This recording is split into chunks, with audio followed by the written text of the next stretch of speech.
Hello students, welcome to triple A bright academy. Students, हम अपनी current affair series को continue करते हुए आज कवर करेंगे 2 से 8 अगस्त के करंट अफेयर्स। सभी इंपॉर्टेंट पॉइंट्स को अच्छे से कवर करने की कोशिश की जाएगी। अगर आप हमसे जुड़े रहना चाहते हैं, do subscribe channel, press the bell icon. So start करते हैं आज के लेक्चर को। और लेक्चर के दौरान मैं कुछ क्वेश्चंस आपसे पूछूंगा, आप उनका रिप्लाई करने की कमेंट सेक्शन में कोशिश कीजिएगा।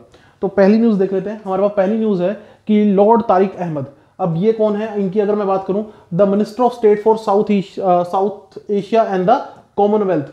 इन्होंने क्या कहा है कि इंडिया के साथ ये टाई अप करेंगे। बेसिकली इंडिया और यूके के बीच में एक टाई अप हुआ है, किस चीज को लेकर, हमारे पास मेडिसिनल रिसर्च को लेकर। और यहां पर रिसर्च की जाएगी किसके ऊपर, एंटी माइक्रोबियल रेजिस्टेंस के ऊपर। और आपको बता दूं कि इन सब के दौरान एक चीज और हुई है, वो क्या कि यूके जो कोरोना वायरस की वैक्सीन बनाने में काफी आगे निकल चुका है, उसने एक भारतीय संस्थान जिसका नाम है सीरम इंस्टीट्यूट, जो कि कहां है, पुणे में, इसके साथ भी टाई अप किया है ताकि भारत के अंदर भी वैक्सीन की मैन्युफैक्चरिंग की जा सके इन द नियर फ्यूचर। तो आपने याद रखना है कि यूके और इंडिया एक तो यहां पर एंटी माइक्रोबियल रेजिस्टेंस के ऊपर मिलकर काम करेंगे। इसके अलावा यूके ने किस भारतीय इंस्टीट्यूट के साथ टाई अप किया है कोरोना वायरस की वैक्सीन बनाने के लिए, सो है serum institute Pune. Okay students, एक इंपॉर्टेंट पॉइंट जो आपको बताना चाहूंगा मैं, कि एक बार अगर वैक्सीन की प्रोडक्शन शुरू हो गई, अब हमें वो नहीं पता कि वैक्सीन की प्रोडक्शन कब शुरू होगी, उसमें कितना समय लगेगा। ज़्यादातर उम्मीद की जा रही है कि हमारे पास नवंबर से दिसंबर में वैक्सीन की प्रोडक्शन शुरू हो जाएगी, अगर सब कुछ सही रहा तो उसके बाद सबसे बड़ा टास्क क्या होगा, वैक्सीन की डिस्ट्रीब्यूशन। एक बार हमारे पास प्रोडक्शन शुरू हो गई तो उसके लिए फिर अगला टास्क क्या होगा, डिस्ट्रीब्यूशन। तो सेंट्रल गवर्नमेंट ने अभी से वैक्सीन की डिस्ट्रीब्यूशन के लिए कमेटी कंस्टिट्यूट कर दी है। आपने याद रखना है कौन सी कमेटी बनाई गई है, आपने याद रखना है डॉक्टर वीके पॉल, जो कि नीति आयोग के फुल टाइम मेंबर हैं, इनको हेड बनाया गया है कमेटी का, जो कोरोना वायरस की वैक्सीन की डिस्ट्रीब्यूशन के लिए काम करेगी। ओके, एक चीज मैं और बताऊंगा यहां पर, इंपॉर्टेंट पॉइंट देखिए, इंडिया के जैसे सभी इकोनॉमीज जो है वो सफर कर रही है कोरोना वायरस की वजह से, सारी इकोनॉमीज सफर कर रही हैं। तो इसलिए यूके अपनी कंट्री में लेकर आया था बाउंस बैक लोन स्कीम, जिसमें 100% जो था स्टेट बैक लोन स्कीम थी। ठीक है, तो ये इंपॉर्टेंट क्यों है, क्योंकि इस टाइप का आपसे क्वेश्चन पूछा जा सकता है कि बाउंस बैक लोन स्कीम कौन सी कंट्री लॉन्च की, सो that is by UK. UK के बारे में एक और इंपॉर्टेंट पॉइंट, यूके के राइट नाउ जो फाइनेंस मिनिस्टर है उनका नाम है ऋषि सनूक, इंडियन ओरिजिन से है। तो आपने याद रखना है यूके के जो फाइनेंस मिनिस्टर हैं वो इंडियन ओरिजिन से है, उनका नाम है ऋषि सनूक। और यूके के करंट प्राइम मिनिस्टर कौन है, वो है बोरिस जॉनसन। यूके के करंट प्राइम मिनिस्टर कौन है, बोरिस जॉनसन, जो कि हमारे पास कौन सी पार्टी से हैं, ही इज फ्रॉम कंजर्वेटिव पार्टी। और ऋषि सनूक इन्हीं की पार्टी में हमारे पास काम कर रहे हैं एज फाइनेंस मिनिस्टर। तो इन्होंने जो हमारे पास ये बिल पेश किया था वो कहां पर किया था, हाउस ऑफ कॉमन्स में। जो हमारे पास यूके का लोअर हाउस है उसको हम क्या बोलते हैं, हाउस ऑफ कॉमन्स। आप मुझे स्टूडेंट जल्दी से कमेंट सेक्शन में कमेंट करके बताइए कि हमने अपना पार्लियामेंट सिस्टम यूके से कॉपी किया है। ओके, यूके में जो हमारे पास ये तो लोअर हाउस है, जो हमारे पास अपर हाउस है उसको हम किस नाम से जानते हैं, यूके के अपर हाउस को हम किस नाम से जानते हैं, जल्दी से कमेंट सेक्शन में कमेंट कीजिए।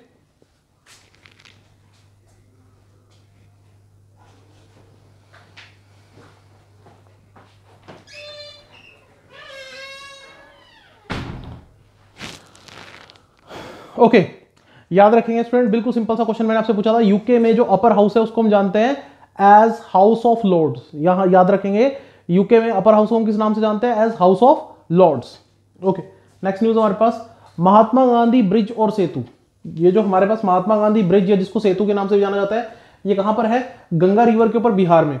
यहां पर union minister for road and transport, जो कि कौन है, नितिन गडकरी जी ने, उन्होंने वर्चुअली इनॉग्रेट किया है अपस्ट्रीम कैरिज वे। बेसिकली हमने क्या किया है, सरल शब्दों में बात करें, महात्मा गांधी जो ब्रिज है उसको एक तरह से फिर से रेनोवेट किया है, उसको उसकी मरम्मत की गई है अच्छे से। और यहां पर the 2 lane are completed and the 4 lane bridge which is to be renovated at the cost of 1742 crore. इतना पैसा लगभग यहां पर खर्च किया जाएगा इसकी रेनोवेशन के ऊपर। तो एक समय पे स्टूडेंट ये इंडिया का सबसे लॉन्गेस्ट ब्रिज हुआ करता था, longest river bridge. Okay, right now याद रखेंगे ये ब्रिज जो है हमारे पास पटना को कनेक्ट करता है किसके साथ, साउथ हाजीपुर के साथ। और एक इंटरेस्टिंग चीज यहां पर आपने जो चीज याद रखनी है वो क्या, कि हमारे पास जो था ये भारत का तीसरा सबसे लॉन्गेस्ट ब्रिज है, भारत का तीसरा सबसे लॉन्गेस्ट रिवर ब्रिज है।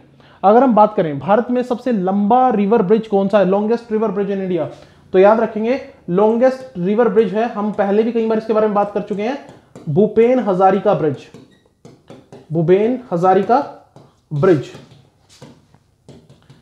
ठीक है, ये हमारे पास कौन सी स्टेट में है, असम में है। ठीक है, और मोर देन 9 किलोमीटर ये लंबा है, ये सबसे लॉन्गेस्ट रिवर ब्रिज है। ओके, एक बात और मैं स्टूडेंट यहां पे बताना चाहूंगा, पटना के बारे में याद रखना, हिस्टोरिक सिटी है और मगध की राजधानी हुआ करती थी, पाटलिपुत्र के नाम से इसको जाना जाया करता था। ओके, चलिए अगर हम बात करें, यहां पर एक अच्छा क्वेश्चन मैं पूछ लेता हूं। यहां पर बात की गई है महात्मा गांधी ब्रिज की। महात्मा गांधी एक फेमस पर्सनालिटी थे भारत में फ्रीडम स्ट्रगल के दौरान। महात्मा गांधी के नाम पर एक डैम भी है जिसको हम बोलते हैं ओके, गांधी डैम के नाम से हमारे पास फेमस है, ठीक है, गांधी डैम।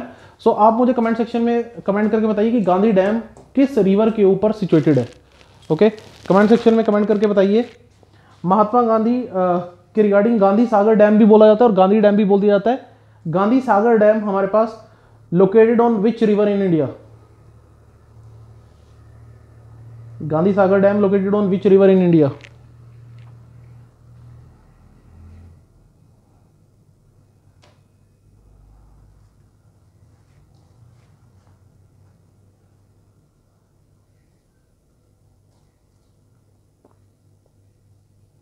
ओके, याद रखेंगे स्टूडेंट, अगर हम बात करें गांधी डैम जो है वो हमारे पास मध्य प्रदेश में है, in the state of Madhya Pradesh. और रिवर का नाम भी आप याद रखेंगे हमारे पास। अगर हम रिवर की बात करें सो एक बहुत ही famous river that is Chambal. Okay, Chambal river के ऊपर हमारे पास सिचुएटेड है महात्मा गांधी को लेकर Gandhi Sagar dam, Chambal river, Madhya Pradesh. Okay, so ये चीज आप याद रखेंगे। नेक्स्ट हमारे पास रैपिड टेस्टिंग फॉर कोविड-19 अंडर 30 सेकंड। सो इंडिया और इजराइल ने, स्टूडेंट ध्यान से सुनिएगा, हमारे पास टाई अप किया है, कोलैबोरेशन की है, किसको लेकर कि एक ऐसी टेस्ट किट बनाई जाए, एक ऐसा सिस्टम बनाया जाए कि 30 सेकंड में ही क्या हो कि टेस्ट के नतीजे आ जाए कि पर्सन कोरोना वायरस से पॉजिटिव है या हमारे पास या नहीं है। तो इसको लेकर बहुत तेजी से काम चल रहा है, इजराइल और इंडिया मिलकर इस चीज के ऊपर काम कर रहे हैं। तो आपने याद रखना है इंडिया कौन सी कंट्री के साथ मिलकर इस प्रोजेक्ट पे काम कर रहा है। सो दैट इज इजराइल, जो कि हमारा एक स्ट्रॉन्ग डिफेंस पार्टनर है इजराइल। प्राइम मिनिस्टर यहां पर फिर से इलेक्ट हुए थे अभी रिसेंटली, बेंजामिन नेतन्याहू, याद होगा आप लोगों को, बेंजामिन नेतन्याहू। और कैपिटल है यहाँ की अगर हम बात करें सो कैपिटल है जेरूसलम। ओके, लेकिन एक इंटरेस्टिंग बात हमारे पास, ये कंडक्ट कहाँ, इनके ट्रायल कहाँ शुरू किए गए? राम मनोहर लोहिया हॉस्पिटल में। राम मनोहर लोहिया स्टूडेंट याद रखेंगे फ्रीडम फाइटर थे भारत के। 1942 में राम मनोहर लोहिया जी कांग्रेस रेडियो का संचालन करते थे, ठीक है, कांग्रेस रेडियो का संचालन करते थे मुंबई से during the freedom struggle movement, Congress का जो रेडियो चलता था। सो इनके नाम पर एक हॉस्पिटल है जहां पर ट्रायल्स शुरू किए गए हैं टेस्टिंग को लेकर, कोरोना वायरस की टेस्टिंग को लेकर। आपको टेस्टिंग को लेकर एक और इंटरेस्टिंग चीज मैं बता दूं कि भारत में एक संस्थान है, फेमस संस्थान, council of scientific and industrial research, CSIR के नाम से इसको जाना जाता है। इसने हमारे पास स्टार्ट किया है पेपर स्ट्रिप टेस्ट। इसने हमारे पास स्टार्ट किया पेपर स्ट्रिप टेस्ट फॉर कोविड-19, जिसको नाम दिया गया है फेलुडा। ओके, नाम याद रखेंगे, फेलुडा नाम से एक टेस्ट हमारे पास शुरू किया गया है, paper strip test, that is started by CSIR, central of scientific and industrial research. Okay, so basically इसकी एक लैब ने इसको डेवलप किया है, लैब का नाम है institute of genomics and integrative biology.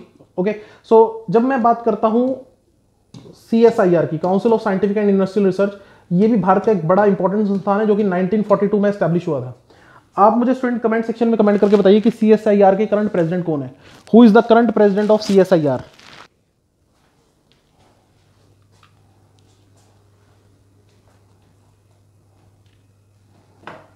Who is the current president of CSIR?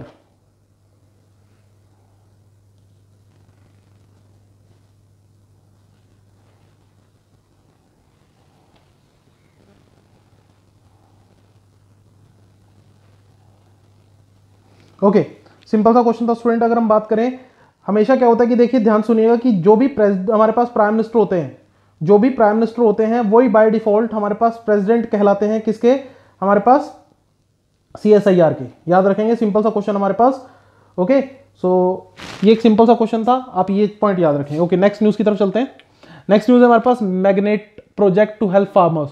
देखिए, अगर हम बात करें, महाराष्ट्र गवर्नमेंट ने अप्रूव किया है महाराष्ट्र एग्री बिजनेस नेटवर्क, जिसको नाम दिया गया है magnet, in short magnet project, जिसमें 1000 करोड़ रुपए महाराष्ट्र गवर्नमेंट जो है वो खर्च करेगी। तो याद रखना आपने कि फार्मर्स की हेल्प करने के लिए मैग्नेट नाम से एक प्रोजेक्ट किस स्टेट ने चलाया है? सो दैट इज बाय महाराष्ट्र। इसमें क्या होगा, बेसिकली फ्रूट और वेजिटेबल प्रोडक्शन के ऊपर हमारे पास फोकस किया जाएगा ताकि बेसिकली फार्मर की इनकम को इंप्रूव किया जा सके। इसमें हमारे पास आप याद रखेंगे 70% जो फंडिंग है वो किसकी तरफ से होगी? दैट इज बाय ADB, और बाकी का जो 30% है वो स्टेट गवर्नमेंट प्रोवाइड करेगी। ADB के प्रेसिडेंट का नाम याद रखना, कुछ टाइम पहले ही हमारे पास, 1 साल पहले नए प्रेसिडेंट अपॉइंट हुए थे। सो प्रेसिडेंट का नाम है मासात्सुगो असाकावा, ठीक है। तो प्रेसिडेंट का नाम आप याद रखेंगे। हेडक्वार्टर एडीबी का कहां है? मनीला, फिलीपींस में। और इसमें मेजोरिटी शेयर होल्डर कौन है एडीबी में? मेजोरिटी शेयर होल्डर एडीबी में है जापान। ये भी बात आप याद रखना।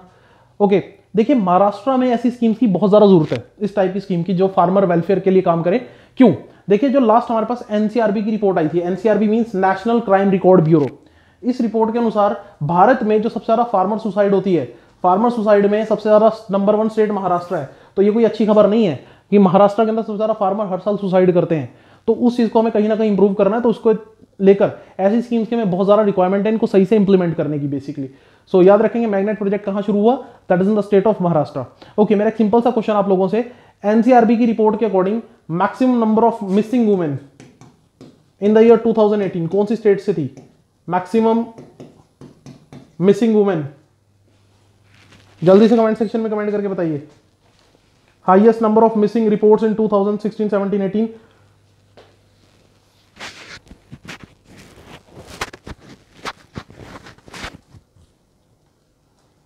सो जल्दी से कमेंट कीजिएगा।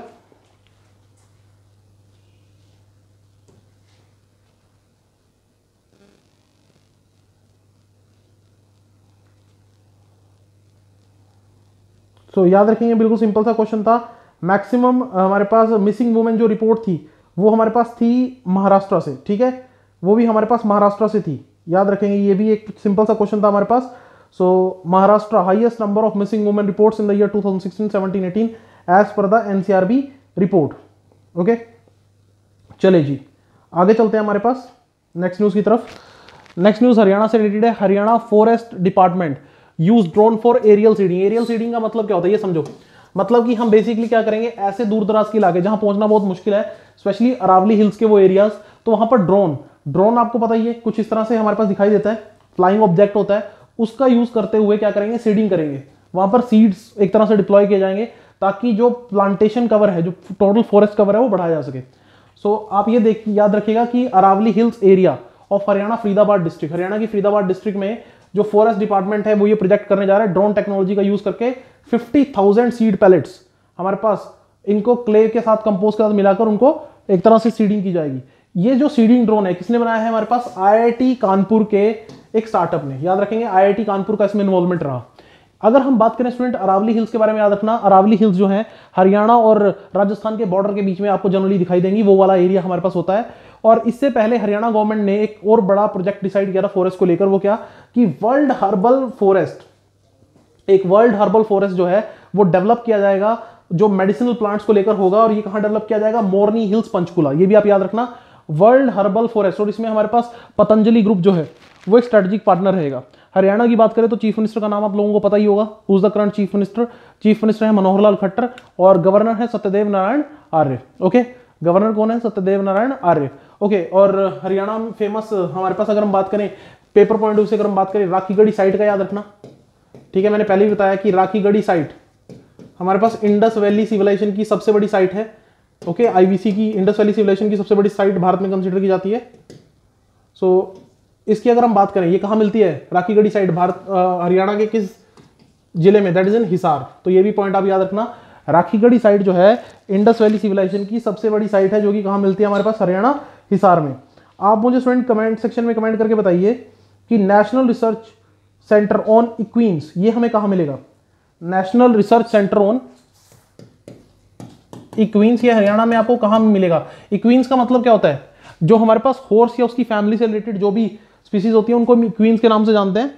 आप मुझे कमेंट सेक्शन में कमेंट करके बताइए कि national research centre on equines Haryana के किस जिले में आपको देखने को मिलेगा?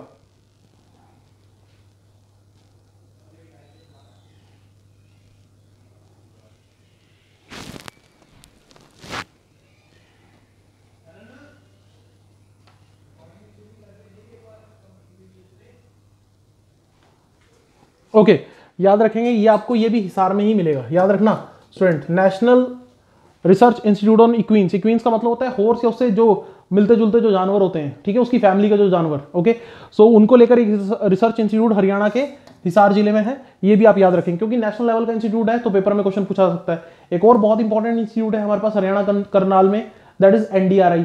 National dairy research institute Karnal. Okay, so जो एशिया का सबसे बड़ा डेयरी रिसर्च इंस्टीट्यूट कंसिडर किया जाता है वो भी हमारे पास करनाल में है। तो ये पॉइंट्स आप याद रखेंगे। नेक्स्ट न्यूज की तरफ चलते हैं। Thermal screening at Rajiv Gandhi international airport. तो पहली बात तो आपने याद रखनी है, राजीव गांधी इंटरनेशनल एयरपोर्ट अभी न्यूज में है। ये भारत के किस राज्य में है? तो ये हैदराबाद में। हैदराबाद कहाँ है? तेलंगाना में। सो बेसिकली अगर आपसे पेपर में कुछ क्वेश्चन आ गया कि राजीव गांधी इंटरनेशनल एयरपोर्ट कहाँ है, तो आपने याद रखना दैट इज इन तेलंगाना। तो यहां पर क्या हुआ है कि हमारे पास स्क्रीनिंग सिस्टम लगे हैं, थर्मल स्कैनर, जो कि सीलिंग माउंटेड है। सीलिंग माउंटेड का मतलब छतों पे लगे हैं। अगर कोई भी पर्सन या आर्टिफिशियल इंटेलिजेंस का सिस्टम यूज करेंगे, अगर कोई भी पर्सन फीवर से हमारे पास इन्फेक्टेड है और अगर उसका स्किन का टेम्परेचर ज्यादा है, तो ये थर्मल स्कैनर उसको ऑन द स्पॉट डिटेक्ट कर लेंगे, जिससे कोविड-19 के स्प्रेड को हम कहीं ना कहीं मैनेज कर पाएंगे। ये बात आप याद रखना। और आपको एक और चीज पता होनी चाहिए कि भारत में एयरपोर्ट्स को कौन मैनेज करता है? Airport authority of India, AAI, airport authority of India. ये स्टैट्यूटरी बॉडी है under the ministry of civil aviation. और अगर हम बात करें सिविल एविएशन मिनिस्टर कौन है right now? Who is the current civil aviation minister? Hardeep Singh Puri. याद रखेंगे, who is the current civil aviation minister? Hardeep Singh Puri civil aviation minister हैं। सो इनके अंडर हमारे पास सिविल एविएशन भारत का आता है। अभी आपको देखने को मिला हुआ एयर इंडिया की एक उड़ान जो है वो दुर्घटनाग्रस्त हो गई लैंडिंग करते वक्त केरला के अंदर। आप मुझे कमेंट सेक्शन में कमेंट करके बताइए कि कौन सा एयरपोर्ट था जहां पर अभी हमारे पास जो क्रैश लैंडिंग हुई है। Airport witness the plane crash. Which airport in India recently witness the plane crash?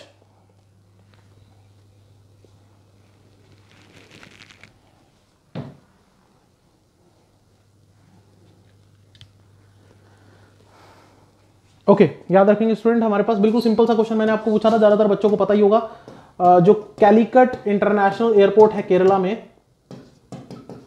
ठीक है, कैलीकट इंटरनेशनल एयरपोर्ट है जो केरला में, इसको कारीपुर एयरपोर्ट के नाम से भी कई जगह मेंशन किया जाता है। तो यहां पर अभी प्लेन जो है वो दुर्घटनाग्रस्त हुआ था एयर इंडिया का, ओके, लैंडिंग करते वक्त, क्योंकि रनवे में कुछ प्रॉब्लम थी जिसके चलते हमारे पास प्लेन जो है वो क्रैश हो गया। ओके, नेक्स्ट न्यूज की तरफ चलते हैं। So British grand prix. British grand prix की अगर मैं बात करूं, सो ग्रैंड प्रिक्स क्या होती है? कुछ इस तरह से फॉर्मूला 1 रेसिंग, आप देख सकते हैं कुछ इस तरह से हमारे पास गाड़ियां जो है वो रेस करती हैं। तो फॉर्मूला 1 चैंपियन मर्सिडीज के जो लुइस हैमिल्टन है, जो कि कौन सी कंट्री से हमारे पास बिलोंग करते हैं? ब्रिटेन से, और मर्सिडीज के लिए ड्राइव करते हैं। उन्होंने ब्रिटिश ग्रैंड प्रिक्स जीत लिया है 2020। ओके, अब ये इनकी 7th time win this title, उन्होंने 7वीं बार ये टाइटल जीता है and is the only racer to won most in British grand prix. तो सबसे ज्यादा ब्रिटिश ग्रैंड प्रिक्स जीतने का नाम भी किसका नाम है? लुइस हैमिल्टन के नाम। और टोटल 87 ग्रैंड प्रिक्स ये जीत चुके हैं। ओके, 87 ग्रैंड प्रिक्स से टोटल जीत चुके हैं। और अगर हम बात करें जो हमारे पास सबसे ज्यादा हाईएस्ट रिकॉर्ड वो माइकल शुमाकर का, जो जल्दी ही ब्रेक होता दिखाई दे रहा है। ओके, एक चीज और मैं स्टूडेंट आपको बताना चाहूंगा, इंपॉर्टेंट पता होना चाहिए आप लोगों को, कि इंडिया में क्या फॉर्मूला 1 रेसिंग के लिए कोई ट्रैक है? सो जी हाँ, बुद्ध इंटरनेशनल सर्किट, ठीक है, बुद्ध इंटरनेशनल सर्किट, जो कि हमारे पास नोएडा में है। तो हमने कभी F1 रेसिंग के बारे में तो सुना नहीं। एक्चुअली 2011 में F1 रेसिंग भारत में हुई भी थी, ठीक है, 2011 में।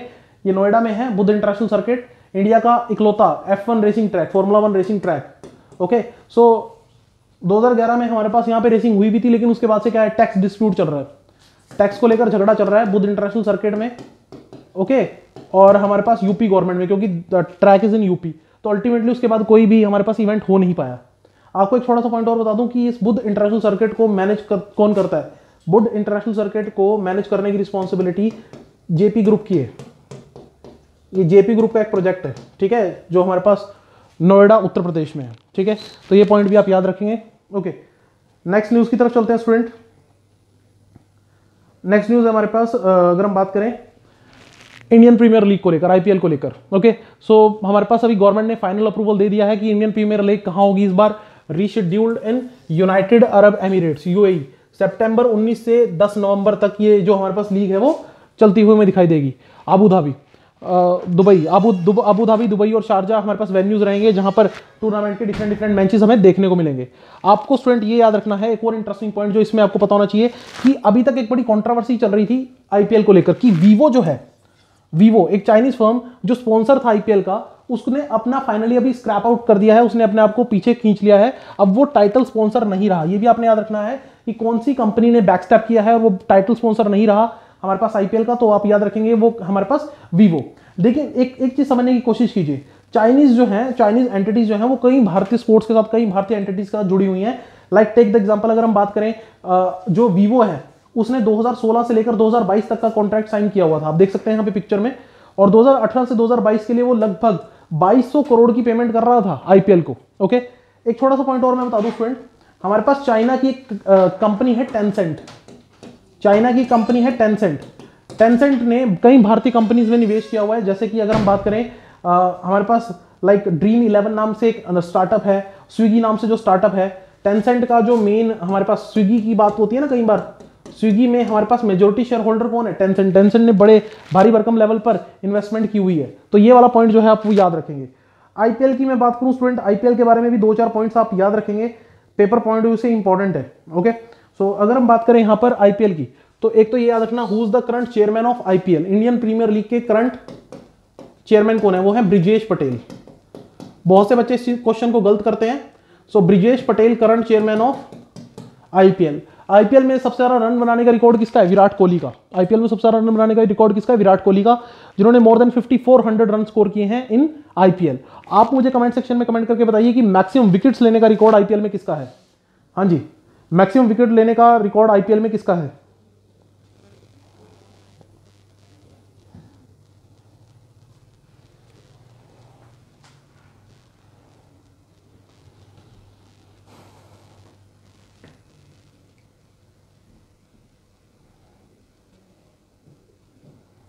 ओके, सो आईपीएल में मैक्सिमम विकेट्स लेने का रिकॉर्ड लसित मलिंगा के नाम है। जी हाँ, लसित मलिंगा जो कि श्रीलंकन एक हमारे पास प्लेयर थे, उनके नाम है सबसे ज्यादा आईपीएल में विकेट लेने का रिकॉर्ड। तो आईपीएल के बारे में 2-4 पॉइंट्स मैंने बता दिए कि इस बार आईपीएल जो 3 शहरों में हमारे पास कंडक्ट किया जाएगा, Dubai, Abu Dhabi and Sharjah, जो कि कहाँ है? हमारे पास यूएई में। और आईपीएल के जो करंट चेयरपर्सन है वो कौन है? चेयरमैन है वो है ब्रिजेश पटेल। और वीवो जो है टाइटल स्पॉन्सर नहीं रहा आईपीएल का।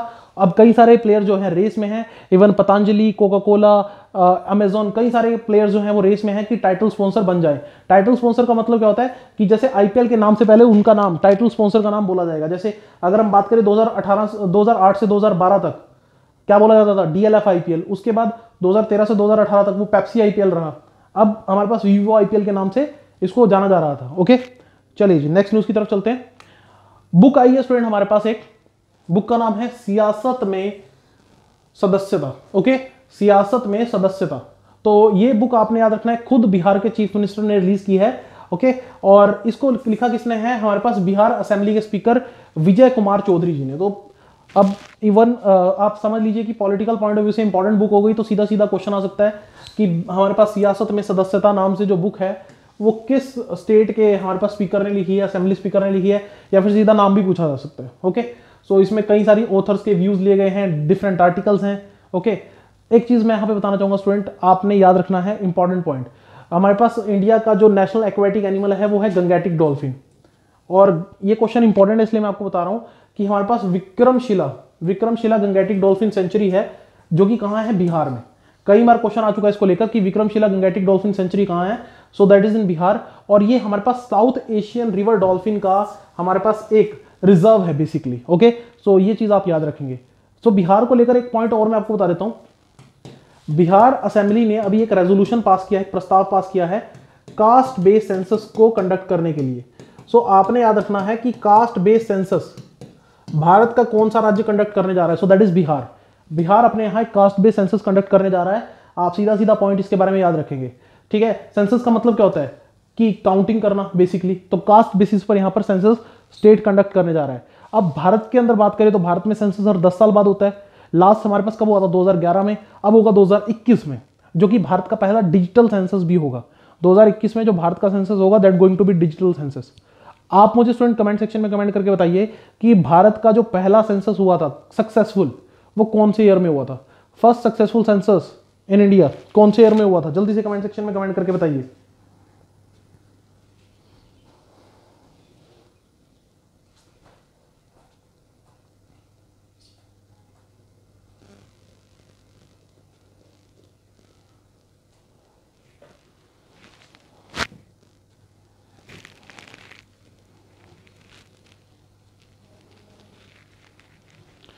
ओके स्टूडेंट, अगर हम बात करें भारत का पहला सक्सेसफुल सेंसस हुआ था 1881 में। याद रखेंगे, first successful census in India held in 1881। ये भारत का पहला सक्सेसफुल सेंसस था। उसके बाद भारत में सेंसस चलते आ रहे हैं, हर 10 साल बाद सेंसस कंडक्ट किया जाता है। अब 2021 में हमारे पास सेंसस होना तय है। ओके, नेक्स्ट न्यूज की तरफ चलते हैं। First Muslim women rights day. तो देखिए Muslim women right day observe किया गया। So BJP observe first anniversary of the passage of Muslim women act, protection of rights on marriage act. आपको पता होगा बेसिकली 1 अगस्त को हमारे पास पार्लियामेंट, 1 अगस्त 2019 को पार्लियामेंट ने नया बिल पास किया था जिसमें क्या कहा गया था कि ट्रिपल तलाक अब से क्रिमिनल ऑफेंस होगा। मतलब कि कोई भी अगर ट्रिपल तलाक प्रैक्टिस करता है, कोई भी हस्बैंड जो मुस्लिम है और वो ट्रिपल तलाक को प्रैक्टिस करता है, तो अब से एक क्रिमिनल ऑफेंस कंसीडर किया जाएगा। ट्रिपल तलाक को हम एक और नाम से जानते हैं, तलाके बिद्दत। ओके, तलाके बिद्दत। एक्चुअली ऐसा था स्टूडेंट कि हमारे पास मुस्लिम में जो सिस्टम चलता है वो शरीयत के अकॉर्डिंग चलता है। ओके, जो हमारे पास triple talaq is the process of divorce through sharia law, ठीक है, इस्लामिक लॉ भी इसको कह देते हैं।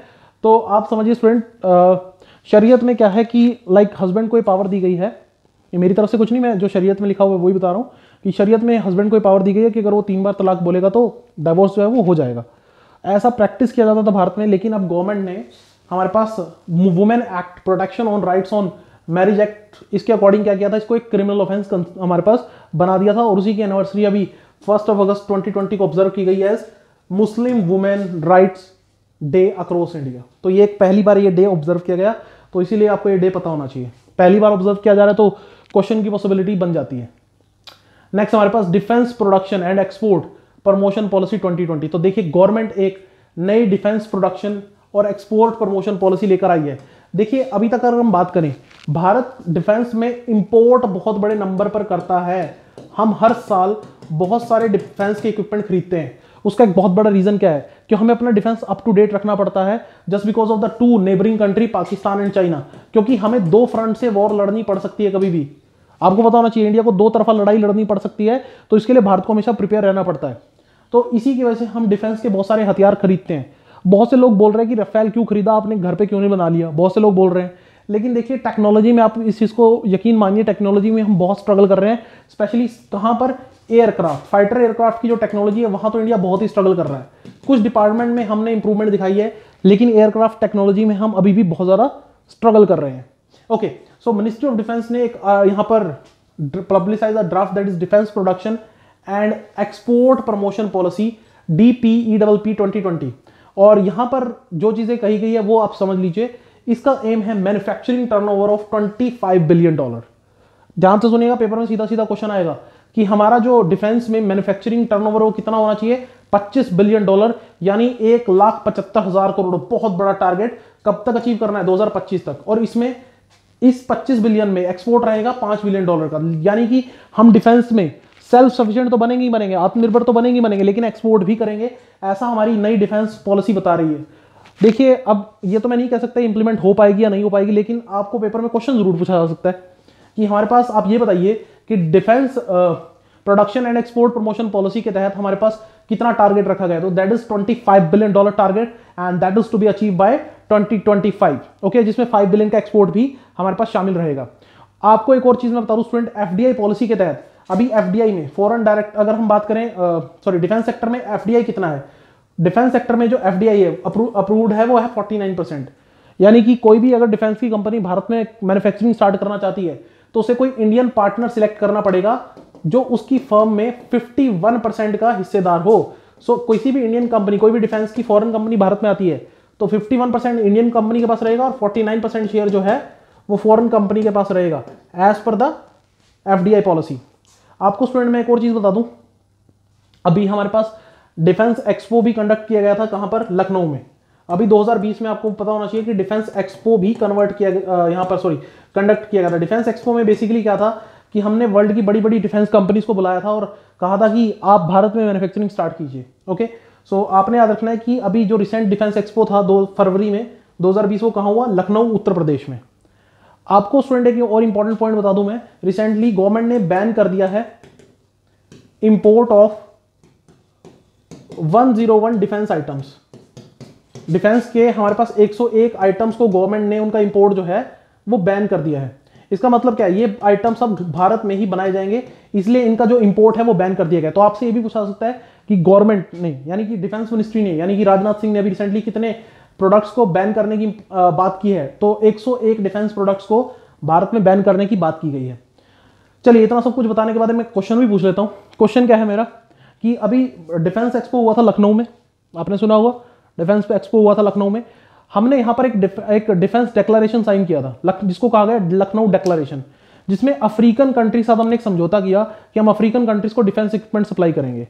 मेरा क्वेश्चन आपसे ये है कि हमने जो लखनऊ डिक्लेरेशन साइन किया था इंडिया ने, वो कितनी अफ्रीकन कंट्री साथ साइन किया था? How many countries involve in Lucknow declaration?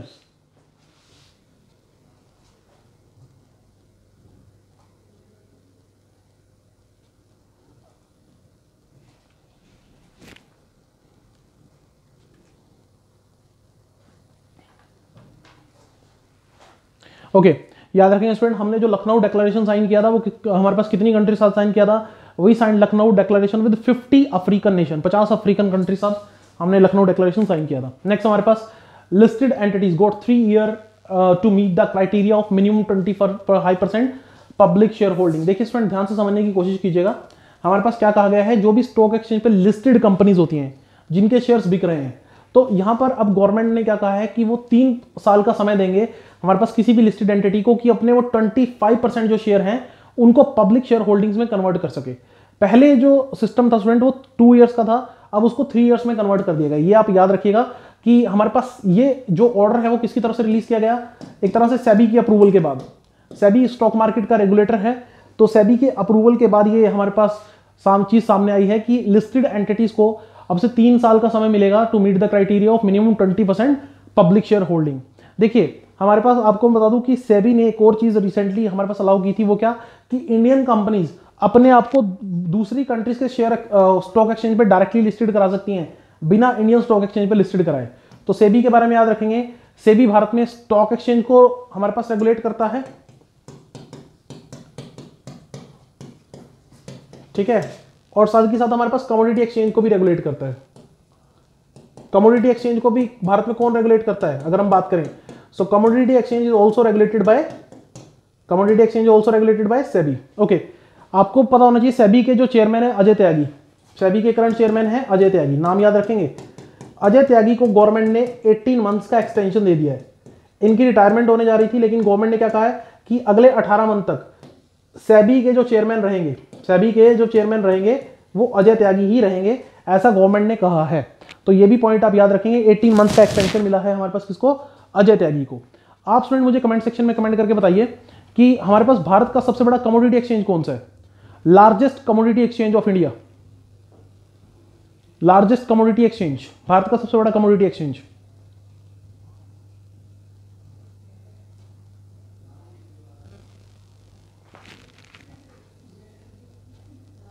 Okay student, याद रखेंगे भारत का जो सबसे बड़ा कमोडिटी एक्सचेंज है वो है मल्टी कमोडिटी एक्सचेंज, एमसीएक्स के नाम से इसको जानते हैं, मल्टी कमोडिटी एक्सचेंज। ये भारत का सबसे बड़ा कमोडिटी एक्सचेंज है जो कि 2003 में एस्टैब्लिश हुआ था, एमसीएक्स, मल्टी कमोडिटी एक्सचेंज, ठीक है।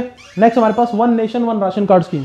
सो one nation one ration card scheme की अगर हम बात करें, सो हमारे पास क्या हुआ है कि 1 अगस्त 2003 से ये 3 स्टेट्स और हमारे पास मणिपुर, नागालैंड, उत्तराखंड और UT, that is Jammu and Kashmir, यहां पर लागू हो गई है one nation one ration card. का मतलब क्या है समझने की कोशिश कीजिएगा।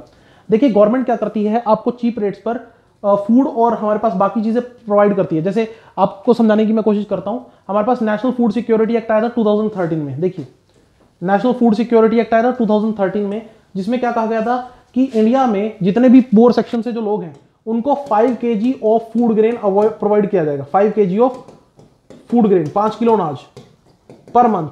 लेकिन ये अनाज कहां पर मिलेगा, कहां पर अवेलेबल कराया जाएगा? आप समझने की कोशिश कीजिए, अनाज अवेलेबल कराया जाएगा हमारे पास उनके खुद के स्टेट में। अगर मान लीजिए एक बिहार का पर्सन है, अगर वो हमारे पास चंडीगढ़ आ जाता है और वो अगर सस्ते दाम पर अनाज चाहे तो राशन कार्ड के थ्रू वो अनाज नहीं ले सकता, क्योंकि वो उसका जो राशन कार्ड है वो सिर्फ उसकी स्टेट में वैलिड था। लेकिन अब गवर्नमेंट क्या बोलती है कि अब से सेंट्रल गवर्नमेंट राशन कार्ड बनाएगी जो पूरे भारत में वैलिड होगा, one nation one ration card, जिसके थ्रू हमारे पास क्या होगा, one nation one ration card के थ्रू हमारे पास क्या होगा कि टोटली हमारे पास अगर एक पर्सन दूसरे राज्य में भी जा रहा है तो कहीं भी जाकर वो अपने राशन कार्ड के थ्रू चीप रेट पर हमारे पास जो फूड ग्रेन्स हैं वो उसको मिल जाएंगी थ्रू फेयर प्राइस शॉप। आपको पता होना चाहिए सेंट्रल गवर्नमेंट की फेयर प्राइस शॉप होती है और इनको मैनेज करने की रिस्पॉन्सिबिलिटी कौन सी मिनिस्ट्री की होती है? That is the ministry of consumer affair, food and public distribution, जिसके मिनिस्टर कौन है?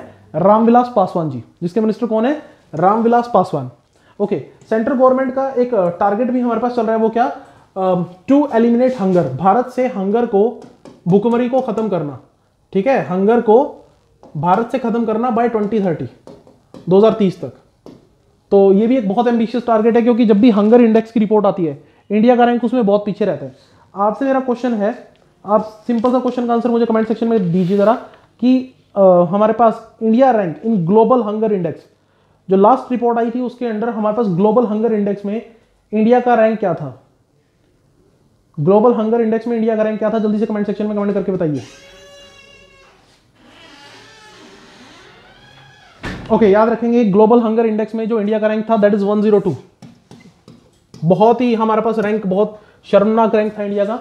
102 रैंक था हमारा इंडिया का हंगर इंडेक्स में, आउट ऑफ 117 कंट्रीज। 117 कंट्रीज में से सिर्फ हम 102वें पायदान पे थे, यानी कि हंगर बहुत बड़े लेवल पर भारत में भी पैर पसारे हुए। ओके, चलिए जी आगे चलते हैं, आगे बात करते हैं। हमारे पास नेक्स्ट हमारे पास okay, national bank for Bahrain selects Infosys Finacle. अब ये न्यूज क्या है? देखिए, हमारे पास national bank of Bahrain, Bahrain एक अरब कंट्री है, मनामा इसकी कैपिटल है। तो हमारे पास आप समझने की कोशिश कीजिए, national bank of Bahrain, NBB के नाम से जानते हैं, इसने इन्फोसिस के फिनेकल सॉफ्टवेयर को यूज करना शुरू कर दिया है। अब ये फिनेकल है क्या? देखिए, जितने भी बैंकिंग सिस्टम होते हैं वो हमारे पास जनरली कोई ना कोई, जितने भी बैंक्स होते हैं वो कोई सिस्टम यूज करते हैं अपना सारा डिजिटल ट्रांजेक्शन्स को मैनेज करने के लिए, अपना लेखा जोखा रखने के लिए। जैसे फिनेकल की बात करूं तो इसको हमारे पास पीएनबी, आईसीआईसीआई, बैंक ऑफ बड़ौदा, जितने भी ये बड़े बड़े बैंक के नाम मैं यहां लिख रहा हूं, ये सब फिनेकल को यूज करते हैं। फिनेकल सॉफ्टवेयर को किसने बनाया है? हमारे पास इन्फोसिस ने। Okay, so finacle is used by the banks across 100 countries and serve over 1 billion customer. तो फिनेकल एक बहुत बड़ा प्रोडक्ट है जो हमारे पास किसकी तरफ से बनाया गया है? हमारे पास मैनेज किसकी तरफ से किया जाता है? इन्फोसिस की तरफ से। इन्फोसिस इंडिया की बड़ी आईटी कंपनीज में से एक है, याद रखेंगे। ओके, सो इन्फोसिस की जब मैं बात करता हूं तो सिंपल सा क्वेश्चन अगर हम बात करें, who is the MD and CEO of Infosys, तो याद रखेंगे इन्फोसिस के एमडी और सीईओ कौन है? Salil S Parekh. Salil S Parekh, current MD and CEO of Infosys. तो ये याद रखना कि कौन से कंट्री के नेशनल बैंक ने हमारे पास इन्फोसिस फिनेकल को सिलेक्ट किया है, तो that is Bahrain. Okay, Bahrain जिसकी कैपिटल है मनामा, और पीएम यहां के कौन है? Khalifa bin Salman. Okay, Khalifa bin Salman is the current prime minister of Bahrain. Okay, चलिए जी हमारे पास नेक्स्ट न्यूज की तरफ चलते हैं। नेक्स्ट हमारे पास करमवीर चक्र अवार्ड। करमवीर चक्र अवार्ड की बात करें तो ये अवार्ड हमारे पास अभी दिया गया है किसको? एक इंडियन को, जिनका नाम है सुनील यादव एसएस। अब करमवीर चक्र की जब मैं बात करता हूं, ये अवार्ड किसकी तरफ से दिया जाता है? ये अवार्ड दिया जाता है United nation and international confederation of NGO. ठीक है, सो दो एंटिटीज मिलकर इस अवार्ड को हर साल देती हैं। तो इस बार ये अवार्ड दिया गया है सुनील यादव एसएस को, क्योंकि वो हमारे पास फाउंडर और सीईओ हैं एसएस मोटिवेशनल चैनल के। इन्होंने लोगों को मोटिवेट किया, जो लोगों की प्रॉब्लम्स थी उनको आम जनता के सामने रखा, और अपने चैनल से लगातार लोगों को मोटिवेट करने का काम करते हैं हमारे पास सुनील यादव एसएस। अब आपको एक और इंटरेस्टिंग चीज मैं यहां पे बताना चाहूंगा, ये करमवीर चक्र अवार्ड जो है, ये जो अवार्ड है हमारे पास, that is a tribute to doctor APJ Abdul Kalam. ये हमारे पास एक ट्रिब्यूट थी डॉक्टर एपीजे अब्दुल कलाम को। That is also known as, he is also known as missile man of India, जिनका जन्म हुआ था रामेश्वरम तमिलनाडु में। एपीजे अब्दुल कलाम का, जो भारत के 11वें प्रेसिडेंट थे, तो उनके नाम पर हमारे पास क्या था? ये अवार्ड जो है करमवीर चक्र अवार्ड जो है वो शुरू किया गया था। अगर हम बात करें स्टूडेंट यहां पर एक इंटरेस्टिंग चीज, वो क्या कि हमारे पास APJ Abdul Kalam is also honoured with Bharat Ratna. ठीक है, भारत रत्न से नवाजा गया था एपीजे अब्दुल कलाम को। और अगर हम बात करें, अभी तक 48 लोग ऐसे हैं जिनको टोटल भारत में भारत रत्न मिला है। भारत रत्न जो इंडिया का हाईएस्ट सिविलियन अवार्ड है। आप मुझे कमेंट सेक्शन में कमेंट करके बताइए कि एपीजे अब्दुल कलाम को कौन से ईयर में भारत रत्न मिला था? APJ Abdul Kalam got Bharat Ratna in which particular year? अब तक टोटल सिर्फ 48 लोगों को भारत रत्न मिला है।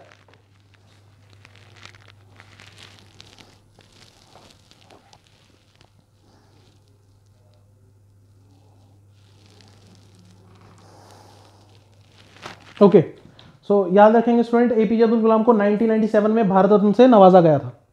नेक्स्ट हमारे पास MD and CEO of HDFC bank. HDFC यानी कि housing development finance corporation, India के सबसे बड़े बैंक में से एक है, ठीक है। तो आरबीआई ने अप्रूव कर दिया है कि जो शशिधर जगदीशन है वो हमारे पास नए एमडी एंड सीईओ होंगे एचडीएफसी बैंक के। एचडीएफसी बैंक देखिए हमारे पास, आप समझ लीजिए कि section 35 of banking regulation act, ये वो एक्ट है जो आरबीआई को पावर देता है कि वो बैंकिंग अफेयर्स को भारत में कंप्लीटली मैनेज करेगा। ओके, ये वो एक्ट है जिसके थ्रू आरबीआई को पावर मिलती है, रिजर्व बैंक ऑफ इंडिया को पावर मिलती है, जिसके करंट गवर्नर कौन है, शक्तिकांता दास। तो ये आप याद रखेंगे कौन section, section 35 of B of banking regulation act 1949। और हमारे पास अगर हम बात करें शशिधर किसको रिप्लेस करेंगे, आदित्य पुरी को। एचडीएफसी बैंक के बारे में याद रखना, HDFC bank is the India's largest private sector bank by asset. Asset की टर्म में अगर बात करें, इंडिया का सबसे बड़ा बैंक है और इसका जो हेडक्वार्टर है स्टूडेंट वो मुंबई में है। इसका जो हेडक्वार्टर है वो मुंबई में है। और एक और छोटा सा पॉइंट बता दूं, पेपर में पूछा जा सकता है, 2020 का जो हमारे पास यूरो मनी का बेस्ट बैंक का अवार्ड था, यूरो मनी हमारे पास अवार्ड देता है, तो euro money award for best bank वो किसको मिला था, बेस्ट बैंक का award, that is to HDFC bank. ये चीज भी आप याद रखेंगे। सो आप ये नोट डाउन कर सकते हैं, ठीक है। सो यूरो मनी हमारे पास अवार्ड्स में इंडियाज बेस्ट बैंक डिक्लेयर किया गया था। Okay, India's best bank. चलिए जी, नेक्स्ट हमारे पास नेक्स्ट न्यूज की तरफ चलते हैं। नेक्स्ट न्यूज हमारे पास देहरादून से रिलेटेड है। देहरादून वो स्टेट जो सन 2000 में एस्टैब्लिश हुई थी उत्तर प्रदेश से अलग होकर, ठीक है। सॉरी, देहरादून बोल रहा हूं, उत्तराखंड। उत्तराखंड वो स्टेट जो हमारे पास यूपी से अलग हुई थी 2000 में, सन 2000 में। तो हमारे पास कैपिटल इसकी देहरादून है। तो CM of Uttarakhand Trivendra Singh Rawat chaired a meeting with officials look into the setting of conservation centre. तो कंजर्वेशन सेंटर किसका, तो ये हमारे पास एक कंजर्वेशन सेंटर बनाने जा रहे हैं स्नो लेपर्ड का। पहली बार भारत में कोई स्नो लेपर्ड का कंजर्वेशन सेंटर बनने जा रहा है, जो कि कहां बनेगा, उत्तरकाशी डिस्ट्रिक्ट, उत्तराखंड। आपको स्टूडेंट पता होना चाहिए कि इस सब में हमारे पास एक यूनाइटेड नेशन की एंटिटी भी साथ देगी, united nation development programme UNDP. देखिए अगर हम बात करें उत्तराखंड की, तो उत्तराखंड ने भी रिसेंटली क्या डिसीजन लिया था कि जो गैरसैंण है, गैरसैंण जो है वो इसकी समर कैपिटल रहेगी। ओके, समर कैपिटल जो होगी वो गैरसैंण रहेगी और विंटर कैपिटल हमारे पास हो जाएगी देहरादून। तो इस तरह से हमारे पास डिसीजन लिया गया था, समर कैपिटल और विंटर कैपिटल दो अलग अलग कैपिटल हमारे पास बना दी जाएंगी। ओके, ये आप छोटा सा पॉइंट आप याद रखेंगे। ओके, एक और इंटरेस्टिंग चीज, फॉरेस्ट की जब भी बात होती है तो आपको पता होगा कि हमारे पास भारत में सबसे इंपॉर्टेंट फॉरेस्ट रिसर्च इंस्टीट्यूट में से एक है, ठीक है। तो अगर हम बात करें, एक तो कैपिटल हो गई यहां पर देहरादून और दूसरा है गैरसैंण, ये दो कैपिटल्स हो गई हमारे पास उत्तराखंड की। और एक चीज और याद रखना, हमारे पास इंडिया में फॉरेस्ट रिसर्च इंस्टीट्यूट FIRI के नाम से एक बहुत इंपॉर्टेंट इंस्टीट्यूट है, जो भी कहां हमारे पास लोकेटेड है, देहरादून में। फॉरेस्ट रिसर्च इंस्टीट्यूट कहां है, देहरादून में। तो आपसे ये भी क्वेश्चन पूछा जा सकता है, इंडिया का पहला स्नो लेपर्ड कंजर्वेशन सेंटर कहां बनाया जा रहा है, सो दैट इज इन अगेन हमारे पास उत्तराखंड। चलिए क्वेश्चन मैं पूछ लेता हूं, उत्तराखंड में एक और बड़ी इंटरेस्टिंग चीज है, वो है इंडियन मिलिट्री अकेडमी। ओके, जहां पर इंडियन ऑफिसर्स की ट्रेनिंग प्रोवाइड की जाती है, इंडियन ऑफिसर्स को ट्रेनिंग दी जाती है, इंडियन मिलिट्री अकेडमी। सो आप मुझे स्टूडेंट कमेंट सेक्शन में कमेंट करके बताइए कि इंडियन मिलिट्री अकेडमी जो है वो किसकी रिकमेंडेशन पर बनाई गई थी। ओके, इंडियन मिलिट्री अकेडमी किसकी रिकमेंडेशन पर बनाई गई थी।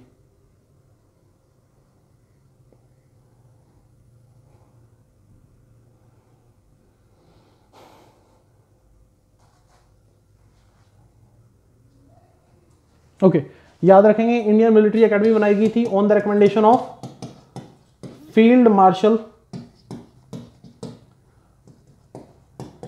फिलिप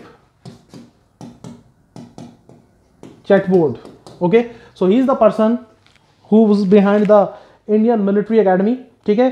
सो इन्हीं की रिकमेंडेशन थी कि इंडियन मिलिट्री अकेडमी की स्थापना होनी चाहिए, जहां पर ऑफिसर्स की और मिलिट्री की ट्रेनिंग की जा सके। ओके, नेक्स्ट हमारे पास बात करते हैं, हमारे पास एयरटेल ने हमारे पास स्ट्रेटेजिक कोलैबोरेशन अनाउंस किया अमेजन के साथ। तो अमेजन और भारती एयरटेल ये दोनों मिलकर हमारे पास क्या करेंगे, एक स्ट्रेटेजिक कोलैबोरेशन पे काम करेंगे, जहां पर Amazon web series to provide comprehensive set of cloud solution.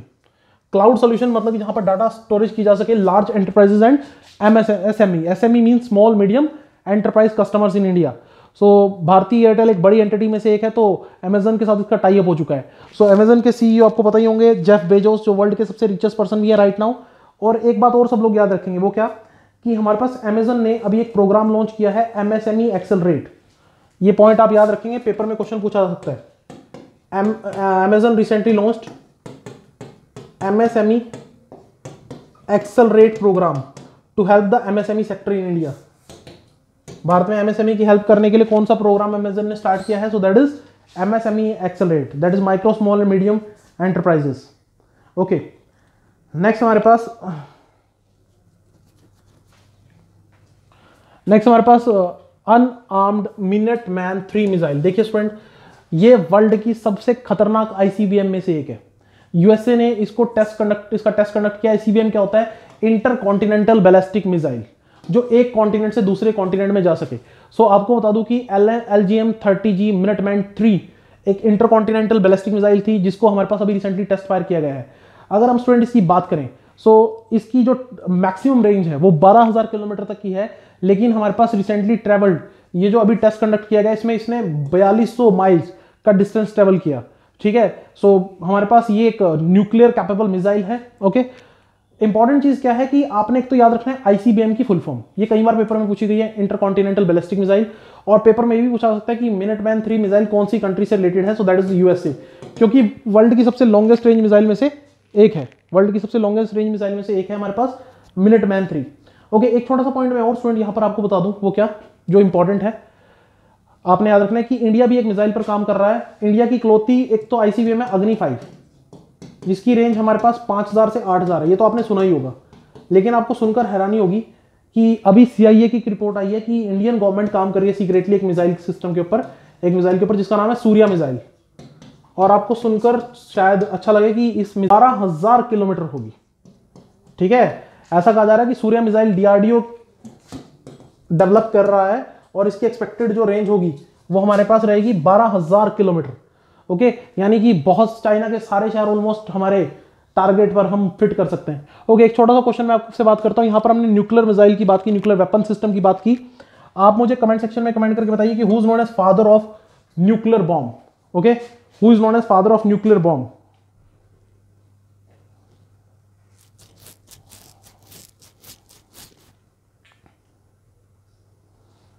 Okay, याद रखेंगे न्यूक्लियर बम इन्वेंट किसने किया था? जे रॉबर्ट ओपनहेमर ने। याद रखेंगे, J Robert Oppenheimer, he is the person who is known as father of nuclear bomb. Okay, and he is from USA. Next हमारे पास स्टूडेंट, नेक्स्ट न्यूज की तरफ चलते हैं। नेक्स्ट न्यूज हमारे पास सुप्रीम कोर्ट यहां पे CPCB ने डेवलप किया है कोविड-19 BWM ऐप। तो यहां पर बेसिकली होगा क्या, देखिए CPCB क्या है? Central pollution control board. इन्होंने क्या कहा है कि जितनी भी म्युनिसिपल कॉर्पोरेशन और स्टेट पोल्यूशन कंट्रोल बोर्ड हैं, जो भी कोविड-19 के हमारे पास मेडिकल वेस्ट निकलता है, कोविड-19 से रिलेटेड जो भी बायोमेडिकल वेस्ट है, उसको आप कैसे मैनेज करोगे? उसको एक ऐप के थ्रू मैनेज करना है। हाँ जी, क्लियर हो रही है बात कि सही तरीके से जो भी बायोमेडिकल वेस्ट है जो कोरोना वायरस से रिलेटेड है, वो सही से डिस्पोज ऑफ हो। ऐसा ना हो कि उसकी वजह से वो जो वायरस है वो जानवरों में या किसी और जगह पर वो ट्रांसमिट हो जाए। तो इस बायोमेडिकल वेस्ट को हमें सही से रजिस्टर्ड करना है और सही से इसको ट्रीटमेंट करना है। और यहां पर ऐप जो है वो डेवलप किसने की है? याद रखेंगे, central pollution control board CPCB और नेशनल ग्रीन ट्रिब्यूनल ने मिलकर। डायरेक्शन किसने दी? National green tribunal. ये NGT जो स्टूडेंट है, ये बहुत बहुत बहुत इंपॉर्टेंट बॉडी है, पोल्यूशन को और सिस्टम को कंट्रोल करने का काम करती है। एक्ट याद रखेंगे, the NGT national green tribunal act 2010, ये हमारे पास पार्लियामेंट का एक एक्ट था जिसने हमारे पास, जिसके थ्रू ये बॉडी NGT को एस्टैब्लिश किया गया। आप मुझे स्टूडेंट कमेंट सेक्शन में कमेंट करके बताइए कि NGT को एस्टैब्लिश करने के लिए कॉन्स्टिट्यूशन के कौन से आर्टिकल का सहारा लिया गया? हाँ जी, कौन से आर्टिकल का सहारा लिया गया? जल्दी से बताइए।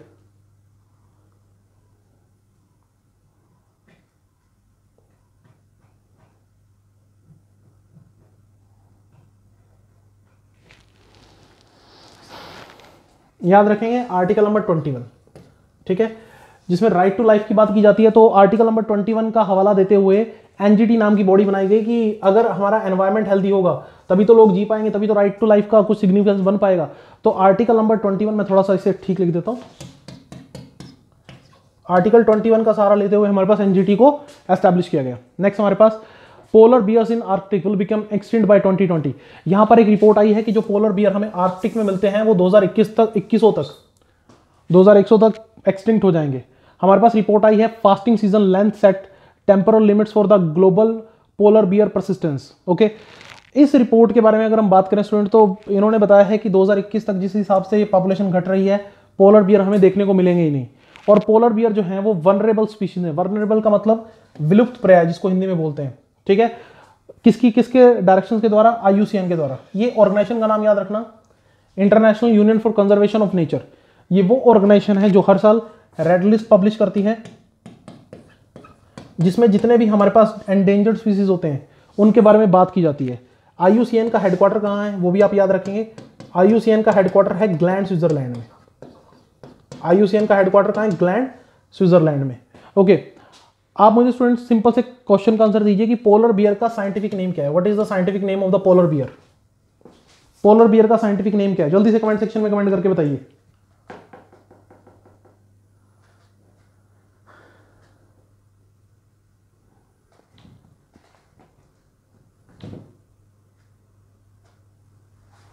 ओके, पोलर बियर का साइंटिफिक नेम है स्टूडेंट, याद रखेंगे, maritime bear. So that is the scientific name of polar bear, maritime bear. Okay, next हमारे पास father of modern India theatre Ebrahim Alkazi, इनकी डेथ हो गई है। याद रखेंगे, सीधा सीधा क्वेश्चन हमारे पास कि अब्राहिम अलकाजी जो थे वो कौन थे? वो is related with theatre and he is also known as father of modern Indian theatre. अगर हम बात करें, ये हमारे पास डायरेक्टर रहे, ड्रामा टीचर रहे, और नेशनल स्कूल ऑफ ड्रामा जो दिल्ली में है उसके डायरेक्टर हमारे पास रहे 1962 से 1977 तक। पुणे महाराष्ट्र में इनका जन्म हुआ था। पुणे की जब भी मैं बात करूं तो पुणे में एक बड़ा इंटरेस्टिंग इंस्टीट्यूट है फिल्म इंडस्ट्री को लेकर, that is FTII, that is film and television institute of India. याद रखेंगे, भारत में जो सबसे उच्चतम संस्थान कंसिडर किया जाता है in the television industry, film and television institute, that is FTII, और ये कहां पर स्थित है? हमारे पास पुणे में। नेक्स्ट, को creator of computer mouse passes away. देखिए, अगर हम बात करें William English, mister William English, जिन्होंने माउस एक तरह से इन्वेंट किया था, किसके साथ मिलकर? डगलस एंगलबर्ट के साथ मिलकर। ये वो दो लोग थे, डगलस एंगलबर्ट और हमारे पास विलियम इंग्लिश, जिन्होंने माउस की इन्वेंशन की थी। माउस जो है कंप्यूटर का आज की डेट में एक इंटीग्रल पार्ट है।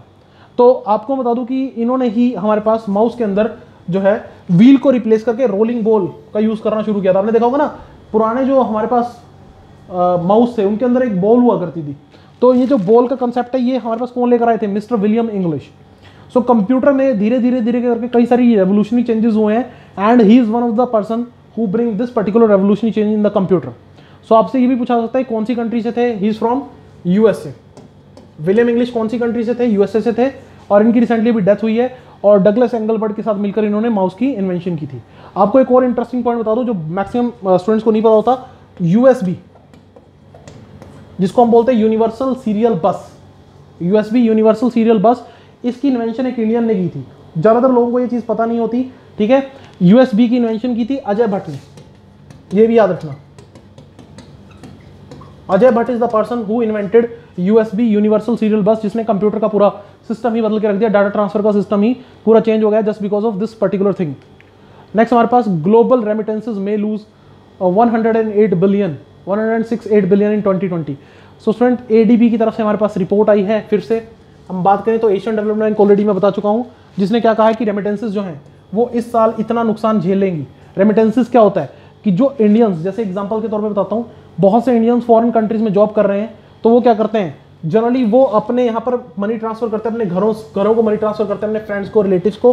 तो इस बार बहुत से जो हमारे पास माइग्रेंट वर्कर्स हैं उनके पास जॉब ही नहीं है, तो वो मनी कहाँ से स्टैंड आउट करेंगे? तो ADB की रिपोर्ट के अनुसार हमारे पास सबसे ज़्यादा जो सफ़र करेंगे वो हमारे पास कौन से कंट्री है जो सबसे ज़्यादा रेमिटेंस रिसीव करते थे?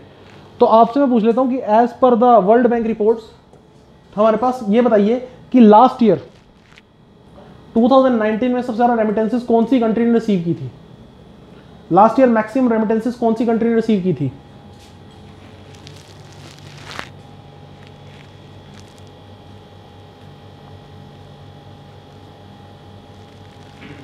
ओके, याद रखेंगे स्टूडेंट, मैक्सिमम रेमिटेंसेस रिसीव की थी इंडिया ने। ठीक है, मैक्सिमम रेमिटेंसेस जो है वो किसने रिसीव की थी? इंडिया ने। ओके, नेक्स्ट हमारे पास सीधा सीधा एक इंडेक्स आया है, that is future brand index 2020। तो एक खास बात क्या है कि पूरे वर्ल्ड की कंपनीज को इसने कंसीडर किया, फ्यूचर ब्रांड इंडेक्स 2020 ने। इसमें रिलायंस इंडस्ट्रीज को दूसरे पायदान पे रखा गया है। और आपको पता होगा कि मुकेश अंबानी अभी वर्ल्ड के फोर्थ रिचेस्ट पर्सन भी बन गए थे, बहुत सारे लोगों को पीछे छोड़ते हुए। तो रिलायंस इंडस्ट्री लगातार हमारे पास मोमेंटम गेन करते हुए आगे बढ़ रही है और सेकंड नंबर पर सबसे बड़ी कंपनी बन गई है। अगर हम बात करें, यहां पर आपने जो चीज याद रखनी है, एक और इंडियन कंपनी को जगह मिली है, टाटा कंपनी को, that is at 65th rank. और आप ये थोड़ा सा देख सकते हैं कि हमारे पास फर्स्ट नंबर पे कौन सी कंपनी रही, फर्स्ट नंबर पे रही एप्पल, दूसरे पे है रिलायंस इंडस्ट्री और तीसरे पे है सैमसंग और चौथे पे है नेवेडिया, जो कि टेक्नोलॉजी से रिलेटेड है ना। आपने कई बार लैपटॉप्स के ऊपर इसका स्टिकर देखा होगा। ओके, आप मुझे स्टूडेंट कमेंट सेक्शन में जरा कमेंट करके बताइए कि ये जो फोर्थ नंबर पे नेवेडिया जो कंपनी है, ये कौन सी कंट्री से रिलेटेड है, कौन सी कंट्री बेस्ड एक कंपनी है। जल्दी से कमेंट सेक्शन में कमेंट करके बताइए, क्योंकि एप्पल तो सबको पता है यूएस की कंपनी है और सैमसंग साउथ कोरिया की कंपनी है।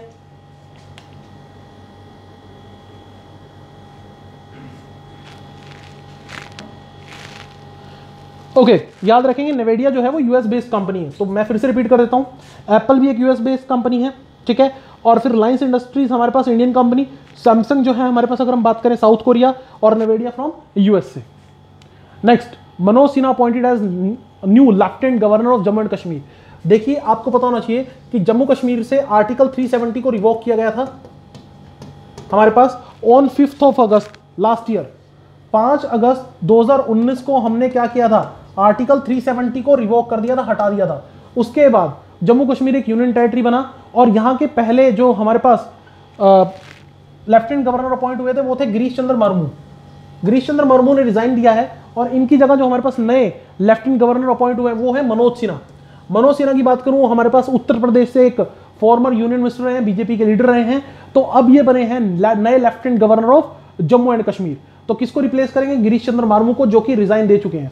अब क्वेश्चन आपके दिमाग में आना चाहिए कि गिरीश चंद्र मुर्मू ने रिजाइन क्यों किया। क्योंकि गवर्नमेंट का प्लान था इनको नया सीएजी बनाने का।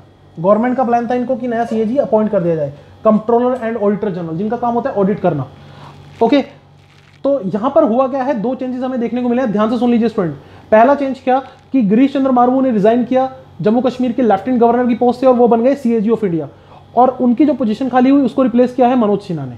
तो ये दोनों पॉइंट्स आप याद रखेंगे और साथ में ये भी याद रखेंगे 5 अगस्त जो है वो फर्स्ट एनिवर्सरी थी हमारे पास abrogation of article 370 and article 35A। इसके साथ आर्टिकल 35A को भी अबॉलिश किया गया था। 35A सिटीजनशिप प्रोवाइड करने के बारे में बात किया करता था। तो ये वाले पॉइंट्स जो है आप याद रखेंगे।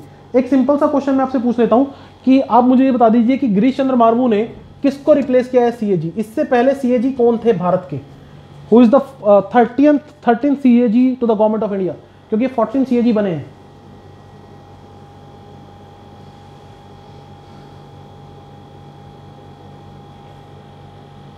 ओके, याद रखेंगे स्टूडेंट, इससे पहले हमारे पास जो सीएजी थे 13 CAG to the government of India वो थे राजीव महर्षि। सो राजीव महर्षि अभी रिटायर हुए हैं और इनकी जगह किसने ली है, हमारे पास जीसी मुर्मू ने। नेक्स्ट, चेयरमैन ऑफ सेबी का एक्सटेंशन, तो ये ऑलरेडी हम बात कर चुके हैं कि जो सेबी के चेयरमैन है उनको एक्सटेंशन मिली है और इनका जो टेन्योर है वो 18 मंथ बढ़ा दिए गए। ठीक है, सेबी का हेडक्वार्टर याद रखना, सेबी का हेडक्वार्टर कहाँ है हमारे पास, अगर हम बात करें मुंबई में। और सेबी जो है एस्टैब्लिश कब हुआ था, सेबी एस्टैब्लिश हुआ था इन द ईयर 1988, लेकिन सेबी को स्टैट्यूटरी पावर कब मिली सिस्टम को कंट्रोल करने की, दैट इज इन जनवरी 1992। ये आप पढ़ सकते हैं। तो SEBI is the regulator of security and commodity market in India, और इसको कौन कौन करता है, गवर्नमेंट ऑफ इंडिया। नेक्स्ट हमारे पास student inspection app for real time monitoring. देखिए ध्यान सुनिएगा, इंडियन रेलवे किस लिए जानी जाती है, टाइम डिले के लिए, लेट होने के लिए जानी जाती है। लेकिन अभी क्या है, हमारे पास इस सिस्टम को चेंज किया जा रही है गवर्नमेंट, करने जा रही है गवर्नमेंट, और उसके लिए एक ऐप आई है ओवरहेड इक्विपमेंट इंस्पेक्शन ऐप, जिसके थ्रू हमारे पास सिस्टम पे नजर रखी जाएगी और रेलवे का जो डिले होने का जो बार बार प्रोसीजर था उसको कहीं ना कहीं खत्म किया जाएगा। और हमारे पास जीपीएस का यूज किया जाएगा, ग्लोबल पोजिशनिंग सिस्टम का। याद रखेंगे जीपीएस सिस्टम जो है वो यूएसए का बनाया हुआ एक नेविगेशन सिस्टम है। ओके, और आपको यहां पर एक चीज और पता होनी चाहिए रेलवे से रिलेटेड, वो क्या कि नॉर्दर्न रेलवे भी काफी कुछ अपग्रेड कर रहा है जब से कोरोना वायरस आउटब्रेक हुआ है। अभी रेलवे ने हमारे पास क्या किया है, फर्स्ट व्यापार माला एक्सप्रेस ट्रेन चलाई है। किसके लिए, हमारे पास जो छोटे ट्रेडर्स हैं, छोटे व्यापारी हैं, उनकी हेल्प करने के लिए। तो आपने याद रखना, नॉर्दर्न रेलवे ने चलाई है व्यापार माला एक्सप्रेस, कहां से कहां तक, किशनगंज इन दिल्ली टू जिरानिया इन त्रिपुरा। तो हमारे पास नॉर्थ ईस्ट स्टेट्स को दिल्ली से कनेक्ट किया जा रहा है यहाँ पर। तो ये चीज आप याद रखेंगे। इसी के साथ रेलवे को लेकर एक और न्यूज है, वो भी आप साथ ही साथ देख लीजिए। वो क्या है कि इंडिया फर्स्ट किसान रेल फ्लैग्ड ऑफ। अब ये किसान रेल क्या है, देखो हमारे पास बहुत सी ऐसी पेरिशेबल गुड्स होती हैं। पेरिशेबल गुड्स का मतलब फ्रूट एंड वेजिटेबल जो सड़ जाते हैं, फार्मर उन्हें मंडी तक पहुंचा नहीं पाता। मान लीजिए take the example, West Bengal जो है, हमने बात की थी कि पूरे भारत में सबसे ज्यादा वेजिटेबल प्रोडक्शन में नंबर 1 स्टेट कौन सी है, वेस्ट बंगाल। लेकिन सबसे ज्यादा अच्छा रेट कहां मिलता है हमारे पास, दिल्ली में मान लो वेजिटेबल का अच्छा रेट मिलता है। क्या वेस्ट बंगाल के फार्मर उसको दिल्ली तक पहुंचा पाएंगे? नहीं, कोई चांस ही नहीं है। तो इसीलिए गवर्नमेंट ने स्कीम शुरू की किसान रेल, जिसके बारे में कब बात की गई थी, इसकी अनाउंसमेंट की गई थी निर्मला सीतारमण द्वारा इन द बजट ऑफ 2020-2021। यहां पर बात की गई थी कि किसान रेल नाम से हमारे पास ट्रेन चलाई जाएगी। किसान रेल नाम से कई सारी ट्रेनें चलाई जाएंगी जिनका काम होगा फ्रूट और वेजिटेबल को कैरी करना। तो आपने याद रखना है कि भारत की पहली किसान रेल कहां से कहां तक चली है, तो ये आपने याद रखना है, that is Maharashtra Devlali to Bihar Danapur. ये आप याद रखेंगे, क्वेश्चन मेरे लिए इंपॉर्टेंट हो गया कि पहली किसान रेल कहां से कहां तक चली है, महाराष्ट्र देवाली टू बिहार दानापुर। एक और चीज, ये सब कर क्यों रही है गवर्नमेंट, अल्टीमेट टारगेट याद रखेंगे, doubling the farmer income by 2022। 2022 तक गवर्नमेंट एक लक्ष्य लेकर चल रही है फार्मर की इनकम को डबल करने का। वाई 2022, 75 ईयर ऑफ इंडिपेंडेंस, आजादी को 75 साल हो जाएंगे, तो उसको लेकर हमने कई सारे लक्ष्य स्थापित किए हुए हैं। उसमें से एक लक्ष्य ये भी है कि फार्मर की इनकम को डबल करना, and that is to be done by 2022। Okay, so railway board के चेयरमैन कौन है, विनोद कुमार यादव। नेक्स्ट हमारे पास PM Modi addresses the conclave on reforms in NAP. NAP here means national education policy. उसको लेकर प्राइम मिनिस्टर मोदी ने कुछ हमारे पास क्या किया है, कुछ अपने वक्तव्य दिए हैं। और आपको पता होना चाहिए लास्ट जो एजुकेशन पॉलिसी थी 1986 में आई थी। अभी जो 2020 में जो नई एजुकेशन पॉलिसी आई है वो किसकी रिकमेंडेशन पर आई है, के कस्तूरी रंगन की रिकमेंडेशन पर, जो कि एक स्पेस साइंटिस्ट थे, इसरो के फॉर्मर चीफ थे।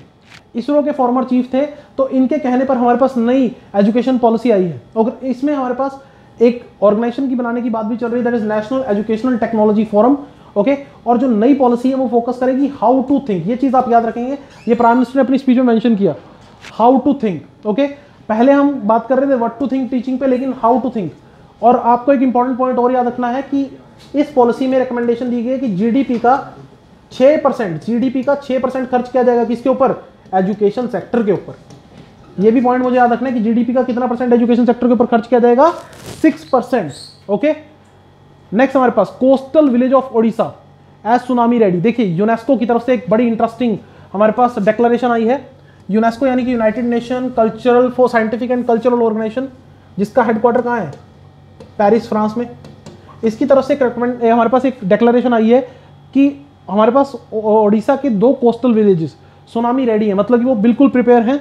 और उन विलेजेस का नाम है हमारे पास, अगर हम बात करें, वेंकटरायपुर एंड नोलाइसई विलेज। ओके, सो ओडिशा जो है वो कई सारे इनोवेटिव काम करने के लिए जाना जाता है। आपको मैं एग्जांपल देके बताता हूं, जैसे भारत और एशिया का पहला हमारे पास ब्लू फ्लैग बीच जो है वो भी कहां है, एशिया का first blue flag beach that is in Odisha. आप मुझे कमेंट सेक्शन में कमेंट करके बताइए कि एशिया की पहली ब्लू फ्लैग बीच कौन सी है।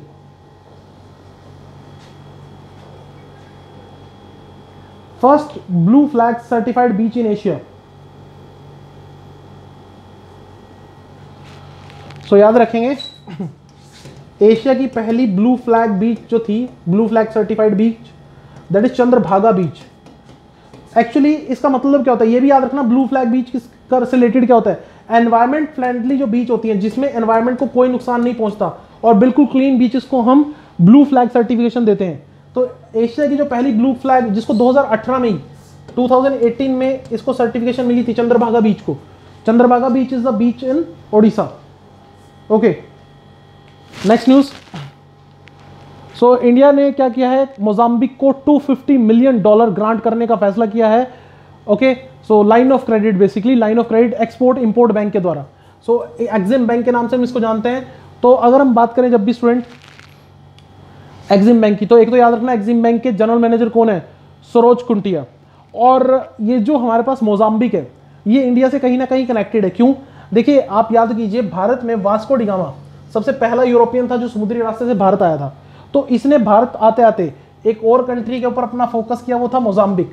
और आगे चलकर मोजाम्बिक भी जो है वो एक हमारे पास पोर्टुगीज की सेटलमेंट बन गया। तो मोजाम्बिक के ऊपर पुर्तगालियों का कब्जा रहा just because of Vasco da Gama. Okay, so Vasco da Gama वही पर्सन है जो हमारे पास यूरोप से पहली बार भारत आया था समुद्री रास्ते के थ्रू। अराउंड हमारे पास किससे होता हुआ, अगर हम बात करें अफ्रीका के, हमारे पास अफ्रीका के कोस्ट के साथ होता होता भारत पहुंचा था। ओके, नेक्स्ट न्यूज हमारे पास, professor Pradeep Kumar Joshi appointed as new UPSC chairman. याद रखेंगे यूपीएससी के जो नए चेयरमैन अपॉइंट हुए हैं वो हैं प्रदीप कुमार जोशी। यूपीएससी हमारे लिए union public service commission, UPSC means union public service commission. ये हमारे पास आईएएस, आईपीएस, आईआरएस, जितने भी हाई और आईएफएस, इन सब के लिए रिक्रूटमेंट का काम कौन करता है, हमारे पास UPSC, union public service commission. आप याद रखेंगे स्टूडेंट कि हमारे पास कमीशन के अंदर 9 से 11 मेंबर होते हैं चेयरमैन को मिलाकर, और इनका टेन्योर याद रखना, इनका कार्यकाल कितना होता है, या तो 6 ईयर ऑफ एज या 6 ईयर और 65 year of age, whichever is earlier, जो भी पहले खत्म हो जाए। और आपको यह भी पता होना चाहिए स्टूडेंट कि आर्टिकल 317 हमारे पास डील करता है चेयरमैन के रिमूवल को लेकर। ओके, आर्टिकल 317 प्रेसिडेंट के ऑर्डर पर यह बताता है कि प्रेसिडेंट के ऑर्डर पर यूपीएससी के चेयरमैन को हटाया जा सकता है। यह चीज आप याद रखेंगे। Okay, so last news for the day student, amazing Ayodhya. हमारे पास एक बुक आई है नीना रॉय के द्वारा, ठीक है। इसमें हमारे पास अयोध्या की हिस्ट्री के बारे में बताया गया है। बुक इसलिए इंपॉर्टेंट हो जाती है क्योंकि अभी आपको पता होगा राम मंदिर का इनॉग्रेशन हुई है अयोध्या में। सॉरी, इनॉग्रेशन में बोल रहा हूँ, हमारे पास फ्लैग एक तरह से हमारे पास स्टोन लेड किया गया है, फाउंडेशन स्टोन लेड किया गया है, ठीक है। इनॉग्रेशन तो अभी 3 साल बाद हो पाएगी। ओके, सो आप यहाँ पे ये याद रखेंगे कि अमेजिंग अयोध्या एक बुक आई है नीना राय के द्वारा। ये एंशियंट टाइम के बारे में बात करती है। अयोध्या जो है वो कैपिटल हुआ करती थी किसकी, कोशाला किंगडम की, ठीक है, कोशाला किंगडम इन रामायण, ये भी आप याद रखेंगे। और एक छोटा सा पॉइंट और कि अयोध्या कौन सी नदी के किनारे बसा हुआ है, तो याद रखेंगे Ayodhya Saryu river, Ayodhya situated on the bank of Saryu river. So that's all for the day student. आशा करता हूं आपको सब अच्छे समझ आया होगा। Thank you, have a nice day.